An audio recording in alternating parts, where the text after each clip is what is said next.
Welcome back, boxing fans, to another great show with Sean on Boxing.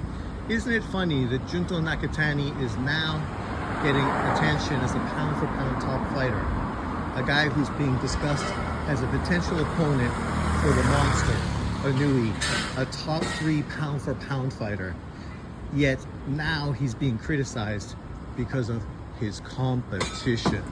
And of course, why is this being done? All to push the same old racial narrative, the same old racial bullshit that consistently we hear from these YouTube channels from the States.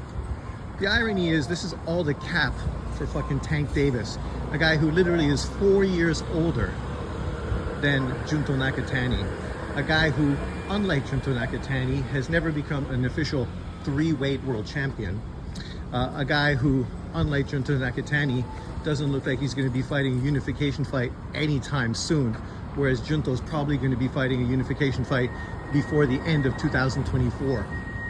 So by the time he's 26 years old, he's going to be a unified champion.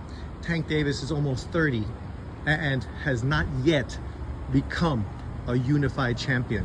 By the time he's 27, he's probably going to be in the ring with a pound-for-pound top 10 fighter in Inoue. Tank Davis is almost 30 and has never been in the ring with a pound-for-pound quality fighter. But yet, Tank Davis is being overly criticized and hated on. And the irony with this stupidity is that literally the guy who gets the most criticism and hate in the sport is not a black American fighter.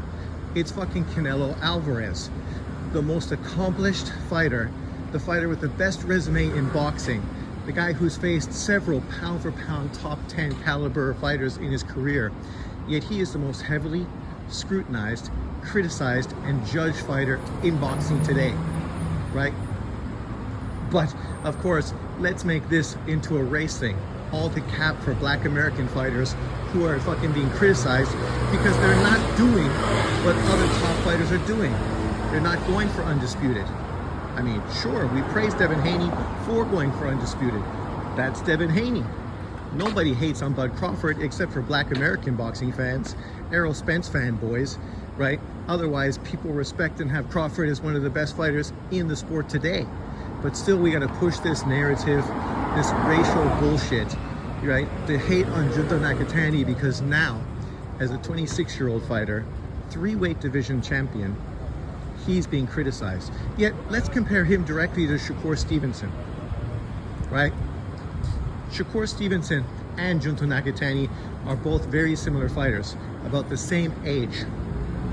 Obviously, Shakur was an Olympian, Junto wasn't. Shakur is a boring defense-first Floyd Mayweather-esque fighter. Junto isn't. He's a destructive, one-punch Tommy Hearns type of fighter who's been destroying top-level competition and world champions. He's faced more world champions than Shakur Stevens has. Shakur unified titles, congratulations. They both are 3-weight world champions. And the reality is, if you compare Junto Nakatani's resume to Shakur Stevenson, if it's not identical, you'd have to lean towards Junto Nakatani as having a better resume than Shakur Stevenson's.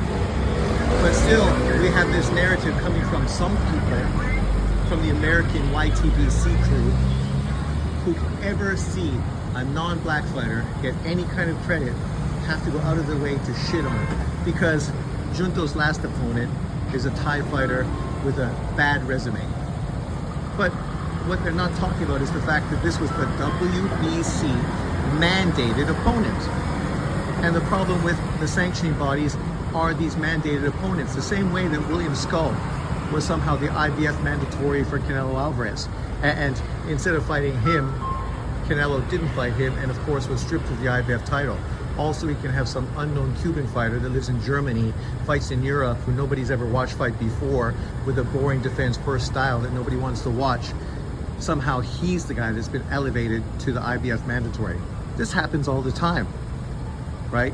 Fighters always constantly are being forced to fight their mandatories, and 9 times out of 10, their mandatories are fighters we don't know about, don't care about, and are uninterested in. Junto did what he had to do. He beat his mandatory, and now he's available to fight one of the other champions in unification. before the end of 2025 or 24. But yet he's being criticized all so that we can fucking cap for Tank Davis. Imagine that.